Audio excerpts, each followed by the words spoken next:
So, I'm sick and my voice is fucked. And oh my fucking. Basically, recording this is gonna be a bit. Yeah. Point is, what is this video about? I'm gonna try making it, keeping it short. And it's about. Wait. It's about Octave and how I managed to redesign her character so she looks more in character with her personality. Yeah, so she looks more in character, I guess. Um, it was a long design process. On the first drawing, you can even see near the eyes a lot of erasing.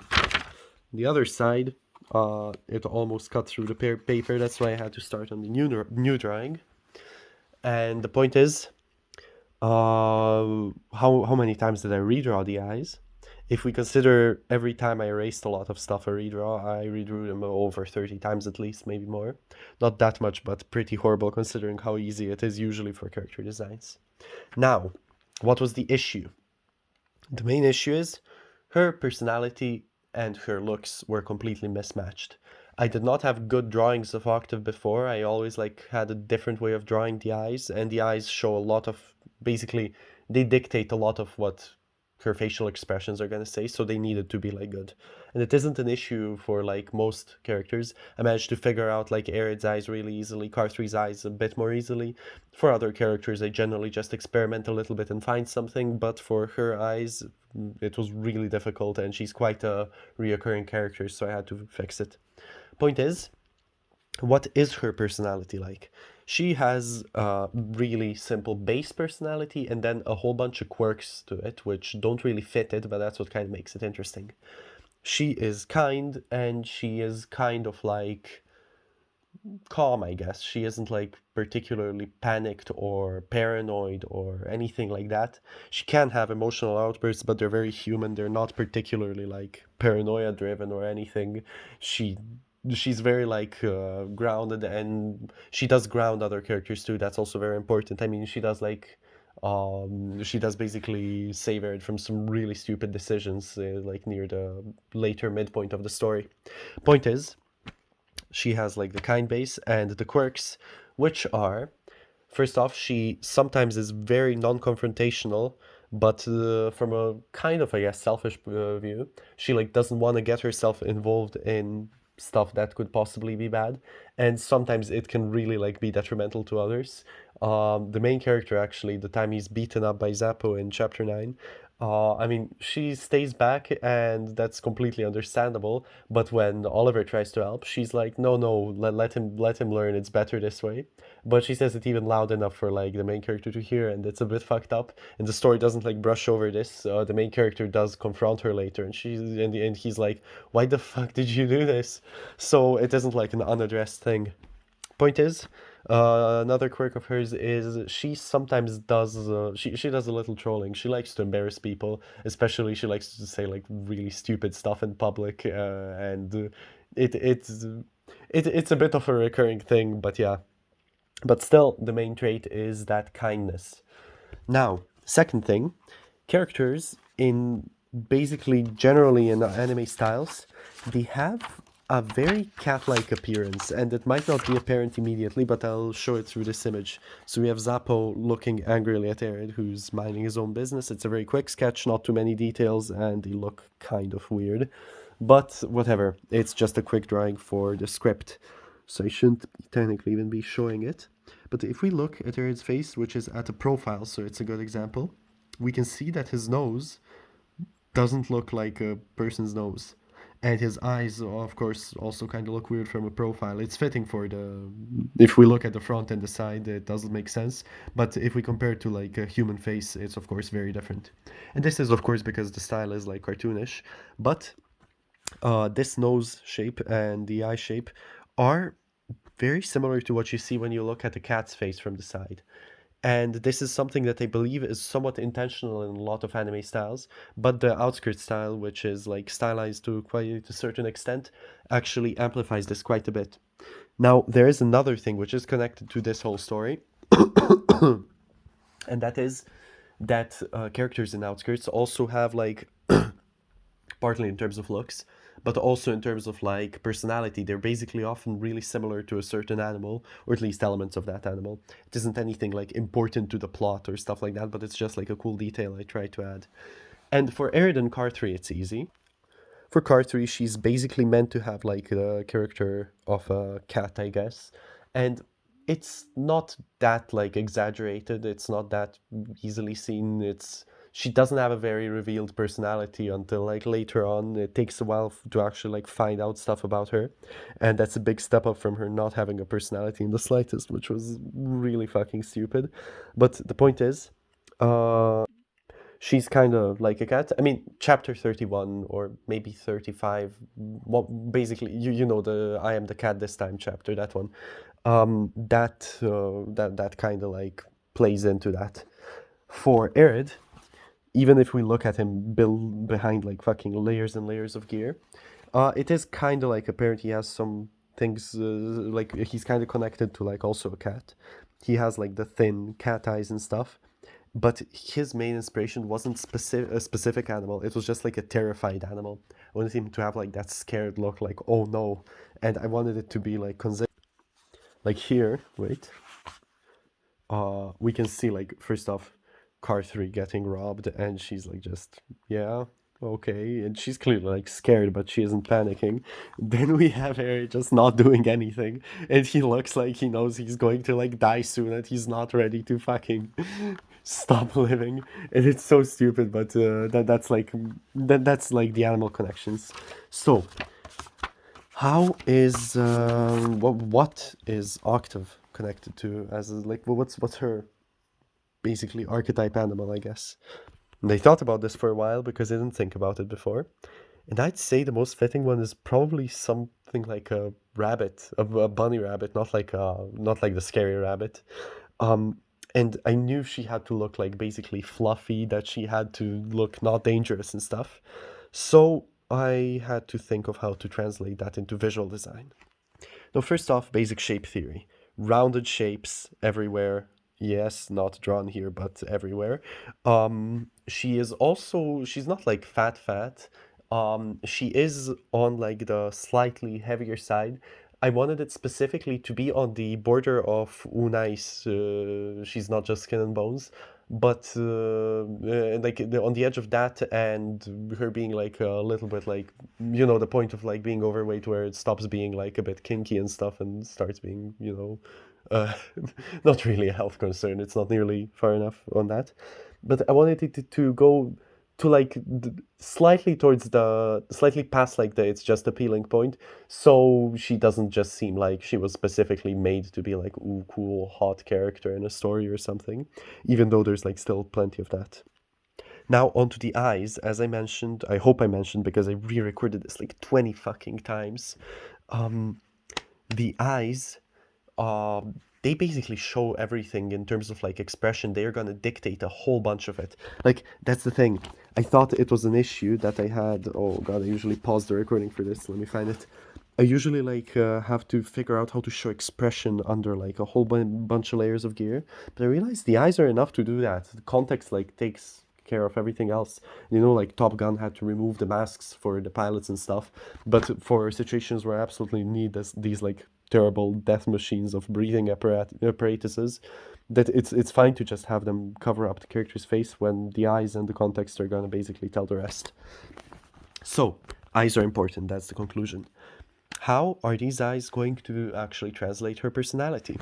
First off, she does have a bit of smugness.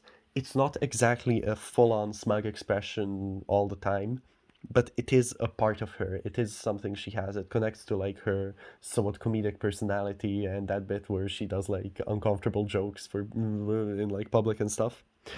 That is something that needs to be shown. Usually, smug eyes. Wait, should I even be? Yeah, sure. I kind of have it here, but basically the point is you want a straight line. You want it to go in a bit, and then you want a circle here, which is like a half circle. Now this probably won't look smug because I'm looking through my camera. Actually, I shouldn't be looking through my camera for this. And my bet this needs to go straight. And then I just have some kind of defining line down below the eye, and this fucking saves everything. I swear. This line below the lower what's it called, eyelash border, it defines them. It makes everything work. Although its shape isn't as important. Point is, these eyes are a bit tired, but if you put them together with a smile, you do get kind of a smug look. This isn't exactly a smug look, and I'll get into that. Now, uh, this was a bit of an issue because, as you can see on the previous drawing, these smug eyes are what I ended up with, and this didn't work.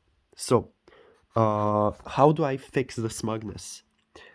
The thing is, if you have a straight line and it starts to curve down a bit here, now it's not as apparent, but some of that smugness gets translated back into tiredness. So I realized, even though most characters have angular eyes, since it fits with her shape theory, you can actually do the upper eyelash border. I mean, not the upper border of the upper eyelash, but the lower border of the upper eyelash. Okay, whatever. Um, okay, this isn't the eyebrow. That I could do the upper edge of the eye like this, and if I angled it properly, it would work. Second thing is the iris. She doesn't have a pupil because the eyes are stylized, so they're not really shown properly, I guess. I'm not sure the anatomy is just different because the style is simpler. Point is, to have a smug eye, I realized you always want basically no more than half a circle. You can have a little bit more of it, but it really drastically stops being smug, because when you have a fully circular visible bit in the eye, that looks like the person is terrified. And we want that for characters like Arid and Car3, not for characters like Octave. So, the thing I realized, if I angle this upwards like this, now this is exaggerated, but you'll get the point soon, a bit more of the pupil is revealed. And with that, because of these small curves, she looks a lot less smug. And also because the eye shape is no longer a straight line, it also translates some of that smugness into tiredness, which is what we are looking for. One thing I realized is also she looks better with slightly longer hair. It does help towards her whole basically kind, I guess, personality. But that's just a small detail. I have to return to the eyes. Uh, actually, while I'm at it, I'll just mention small details that don't really have a place of their own otherwise. The mouth, it's like a cat mouth. I don't know, it just works. Although this isn't perfectly drawn, it's good enough. I still haven't figured that part out yet. Little hairband, I guess. I'm not sure what this is called. But it's a trinket, and she doesn't look like a very trinkety person, so it kind of breaks that whole vibe up. Oh, I shouldn't be saying vibe. I feel like such a young degenerate generation. I fucking hate it so much. And the last thing I need to touch on are the eyelashes. Um, I'm not sure why I said it's so weird, but the point is, originally I might actually have that on the. Oh, actually, no, I don't have it on the old drawing. But basically, all the eyelashes went like this. They went outwards and they were pretty tall. If you look in the images in the Discord, you'll see some of them. They're pretty exaggerated. And it took me so long to figure out whether they should be this, where the outer bit is taller, where the inner bit is taller, where the central bit is taller, because that would break up this shape a bit. And I tried so many different things. The final conclusion was I do a basic, fairly consistent shape, where it's no, not shape, but thickness, and I break it up near the middle somehow, like it goes in a bit here. It's very subtle, but it is intentional. And then I make sure to not angle them completely outwards. I make them wavy, not pointy, and I make them face more upwards than outwards. And this makes it look fluffy and not extremely sharp and dangerous, and it gives that bunny style, I guess. Yeah. Um but yeah, it basically gives that style off a bit, gives that vibe off a bit more. Now, the lower eyelashes are nothing different. I just made sure the center wasn't pointy. The center was pointy, she'd have that clown makeup, and that's not exactly the goal. Although it would be kind of funny. And what's it called? Oh yeah. I realized I forgot to draw this, but Octave always has the fucking circular eyebrows. Those are, I don't even know if they're fitting anymore, but they're absolutely vital. That's like that's her. That's what makes her Octave. So I'll just add them real quick and continue the video. All right. I did them in less than a minute. This was extremely quick, but I kind of realized what I should and should not draw. Basically, just very simple, very. I made sure they didn't change like her expression too much. How they work is basically they're just kind of oval shaped. Oh my fucking god, I'm gonna die. And I made him point downwards slightly, but I didn't. I flattened out the lower edge so it didn't make her look angry.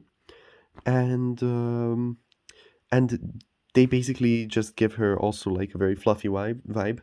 I also like made them kind of like I gave it some sharp edges so it looks fluffier. And last note, it's stupid, but I have to say it. This fucking looks like the texture for the silk item from Ark Survival Evolved's the Scorched Earth DLC. Yeah, that one. It looks exactly like the fucking silk. I can't unsee it now, and it would probably also have like the fucking physical texture of it if we translated it to real life or something. But yeah, oh my fucking god, it's just so perfect. I can't draw a heart. I fucking love Octave so much. It's such a yes. Yeah, basically, I think I managed to redesign her properly. And that's gonna be the video. Oh my fucking god, 16 minutes. Nobody's gonna watch this shit.